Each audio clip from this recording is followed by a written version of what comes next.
আসসালামু আলাইকুম, ওয়েলকাম করছি রিয়াসাদ আজিম। ভিন্ন ধর্ম মতাদর্শে যারা শুনছেন সবার প্রতি আন্তরিক কৃতজ্ঞতা। এই ভিডিওর শুরুতেই একটু আপনাদেরকে আমি ট্যাগলাইনটা ক্লিয়ার করতে চাই।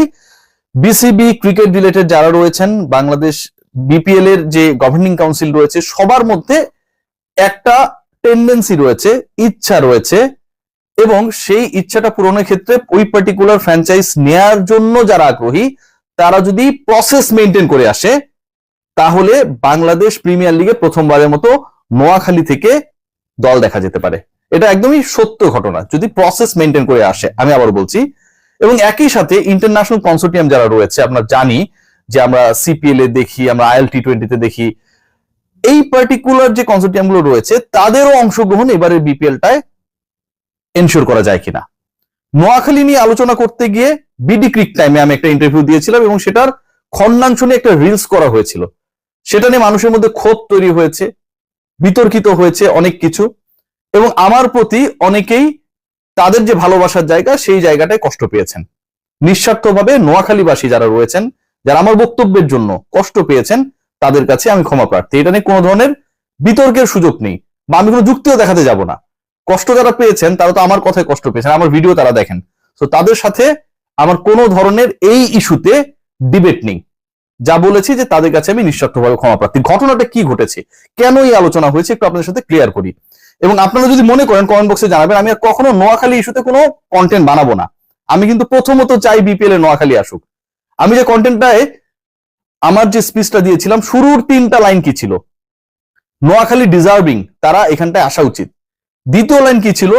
Noakhali is a brand. তৃতীয় লাইন কি ছিল? নোয়াখালী মানুষের মন বড়। চতুর্থ লাইন কি ছিল? নোয়াখালীর মানুষের টাকা আছে। ভাই, এই কথাগুলো যখন কেউ তার বক্তব্যে শুরুতেই বলে, সেই মানুষটা কি নোয়াখালীবাসী, নোয়াখালীর মানুষ, নোয়াখালীর মানুষের অ্যাবিলিটি সম্পর্কে সন্দিহান? Definitely not.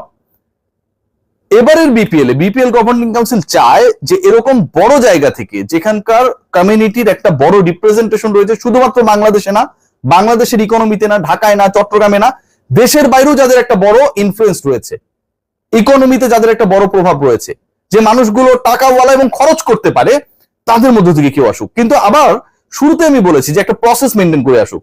বিভাগীয় শহরগুলোর বাইরে কুমিল্লা যেভাবে এসেছে, এখন ওই প্রসেস মেনটেন করাটা নিয়ে বাংলাদেশ ক্রিকেট বোর্ডের ভেতরেই যখন নোয়াখালী থেকে একজন দল নেওয়ার আগ্রহ প্রকাশ করলেন, বিসিবিতে গেলেন, কিছুটা হলেও তারা ইতস্ত বোধ করেছে, বিব্রত হয়েছে। এমন না যে ফর্মালি এসে মাইক্রোফোনের সামনে ব্যাপারগুলো বলবে। যেহেতু আমরা ইন্টারন্যাশনাল কনসোর্টিয়ামকে এখানটায় যুক্ত করতে চাচ্ছি, যেহেতু বিপিএল এর পরের যে আসরগুলো হবে 5 বছরের জন্য সত্ত্ব দেওয়া হবে, যেটা কখনোই আগে হয়নি, 5 ইয়ার্স। সো এখানটায় যেন কেউ বাইরে থেকে মনে না করে যে ক্রিকেট বোর্ড কোনো একটা পার্টিকুলার গ্রুপের উপর নোয়াখালীর দল দেওয়ার জন্য ডিপেন্ডেন্ট হয়েছে, অথবা তাদের সাথে একটা ভালো সম্পর্ক রিয়াল মেনটেন করছে। আচ্ছা, নোয়াখালীতে তো অনেক ধরনের বড় বড় কোম্পানির মালিকরা রয়েছে, রাইট? এবং যিনি বা যেই ভাই গিয়েছে ওখানটায়, তার বাইরেও তো অনেকের ইচ্ছা থাকতে পারে যে নোয়াখালীর দলটা আমরা চালাবো, আমরা নিব। খুব স্বাভাবিক। কিন্তু আমাদের ঢাকা শহরে দেখি বড় বড় যতগুলো কোম্পানি রয়েছে, প্রত্যেকটাতে আমাদের নোয়াখালী ভাইরা রয়েছে, ভালো জায়গায় রয়েছে। এখন বাংলাদেশ ক্রিকেট বোর্ড যদি এরকম প্রতিদিন একজন দুজন করে আসে এবং তাদের সাথে বসে গল্প করে, এন্টারটেইন করে, এটা কিন্তু ক্রিকেট বোর্ডের যে নিরপেক্ষতা, ওই জায়গাটা নিয়ে কিন্তু একটা প্রশ্ন ওঠে। যে মানুষটা বোর্ডে যাচ্ছে না কিন্তু দল নিতে যাচ্ছে, তার টাকা রয়েছে, সামর্থ্য রয়েছে, সেও কিন্তু কিছুটা হলেও টেন্সড হয়ে যায়, কিছুটা কনফিউজড হয়ে যায়, উনি কেন যাচ্ছে বারবার। ক্রিকেট বোর্ড এই ব্যাপারটাকে ভালোভাবে নিচ্ছে না।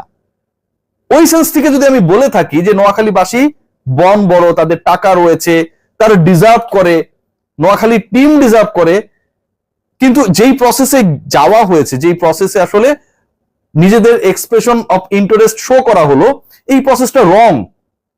এটা কোনোভাবেই তাদের সাথে যায় না। বাংলাদেশে যে নোয়াখালীর মানুষজন এত স্টাবলিশড হয়েছে, তারা তো একটা প্রসেস মেনটেন করে হয়েছে, রাইট? প্রপারলি প্রেজেন্ট করে হয়েছে। সো আপনি বিপিএল এ দল নেবেন, সেই জায়গাটাতেও আপনি যেন প্রপারলি প্রেজেন্টেবল হন, কেউ যেন প্রশ্ন তুলতে না পারে। কারণ এই কথা বলা যদি আমার ভুল হয়, ভাই ভুল। আমি কখনো নোয়াখালীর দল নিয়ে, আমি জানি যে বাংলাদেশ ক্রিকেট বোর্ডে আমি যে বিষয়টা নিয়ে ফাইট করি সেটা হয় আলহামদুলিল্লাহ। নোয়াখালীর দল নিয়ে যদি কখনো ঝুঁকিও তৈরি হয় যে নোয়াখালীর দল হচ্ছে না, আমি এটার জন্য ফাইট করব না। অন্য সিচুয়েশন হলে আমি সত্যি ফাইট করতাম, যেভাবে হোক নোয়াখালী কেন দল হবে না, কুমিল্লা হলে নোয়াখালীর সমস্যাটা কোথায়? কিন্তু যেভাবে আজকে অপমানিত করা হয়েছে, আমার বাবা মাকে তুলে গালি দেওয়া হয়েছে, আমার বাবা কেউ বেঁচে নাই ভাই, আপনারা আমাকে বলেন, সমস্যা নাই। বিডি ক্রিক টাইম একটা অংশ প্রচার করেছে, আপনাদের সকল আস্থা আমার উপর থেকে চলে গেল। একটু অপেক্ষা করতে পারতেন, অপেক্ষা তো করতে পারতেন যে আমি কি বলেছি, রিয়েল ভিডিওটা কি। দেখ, আপনারা করেন নাই, আপনার প্রতি অনেক ভালোবাসা, কিন্তু এই ফ্র্যাঞ্চাইজ নিয়ে আমি আর কোনো রিপোর্ট করব না, সত্যি করব না।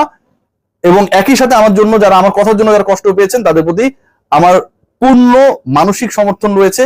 কষ্ট দেয়া আমার কাজ না, এবং আমি তাদের প্রতি ক্ষমা প্রার্থী। এখন যে আলোচনাটা করছি যে নোয়াখালীকে নিয়ে ক্রিকেট বোর্ডের একটা বড় ধরনের অ্যাম্বিশন রয়েছে। আমাদের মাহবুব আনাম ভাই, উনি নিজে নোয়াখালীরা, বিশাল বিজনেসম্যান বাংলাদেশের, তারও মনে মনে ইচ্ছা আছে, তিনি চান বিপিএল গভর্নিং কাউন্সিলের যিনি এই মুহূর্তে চেয়ারম্যানের দায়িত্বে, যে কেউ হলে তার জেলা, 4 ডিস্ট্রিক্ট, তার লোকালিটির একটা ভালো টিম আসুক, কি চাইবে না? মাহবুব ভাইও কিন্তু এটা চান। কিন্তু কেউ যদি ওপেনলি ভাবে বিসিবিতে যায় আসে, মাহবুব ভাই বিপিএল গভর্নিং কাউন্সিলের চেয়ারম্যান, যিনি নোয়াখালী রিপ্রেজেন্টেটিভ, তিনিও তো বিতর্কিত হয়ে যাচ্ছেন। এবং এই বিতর্ক হয়তো আজকে হচ্ছে না, কালকে হচ্ছে না, 1 মাস পরে হবে। তাহলে কি দলটা পাওয়া খুব সহজ হয়ে গেল ভাই? ময়মনসিংহ কতদিন থেকে দল পাওয়ার চেষ্টা করছে, হচ্ছে বলেন? বরিশালের দল মাঝে মাঝে থাকে, মাঝে মাঝে থাকে না, রাজশাহীর দল থাকে না। টাকা তো সব কথা না, প্রেজেন্টেবল ওয়েতে জিনিসটাকে সাকসেসফুলি ডান করাটা গুরুত্বপূর্ণ। সেই জায়গাটা নিয়ে আমি প্রশ্ন করেছি এবং আমি ভুল করেছি, আমি ক্ষমা প্রার্থী।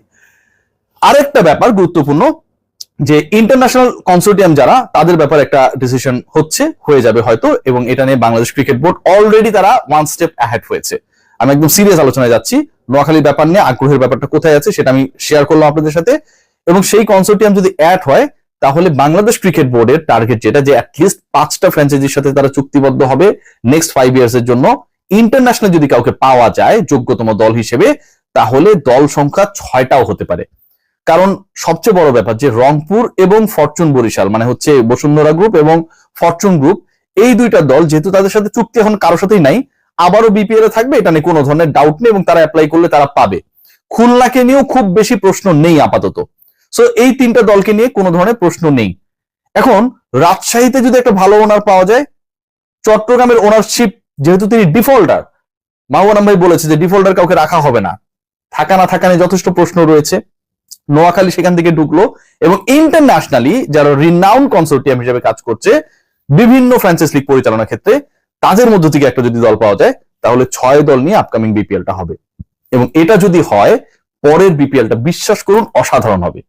আমিনুল ইসলাম বুলবুল যেই প্ল্যানে আগাচ্ছেন, বিপিএল গভর্নিং কাউন্সিলের রিফরমেশনটা যেভাবে হয়েছে, এবং এটা খুব গুরুত্বপূর্ণ ছিল, যে মানুষগুলো এখানটায় রয়েছে তারা শুধু দল নির্বাচন নিয়েই শান্ত হতে চান না, এমনও পরিকল্পনা রয়েছে যে আইসিসির যারা দুর্নীতি দমন ইউনিটে কাজ করে তাদেরকে হায়ার করে হলেও বিপিএল কে শুদ্ধ তারা করতে চান।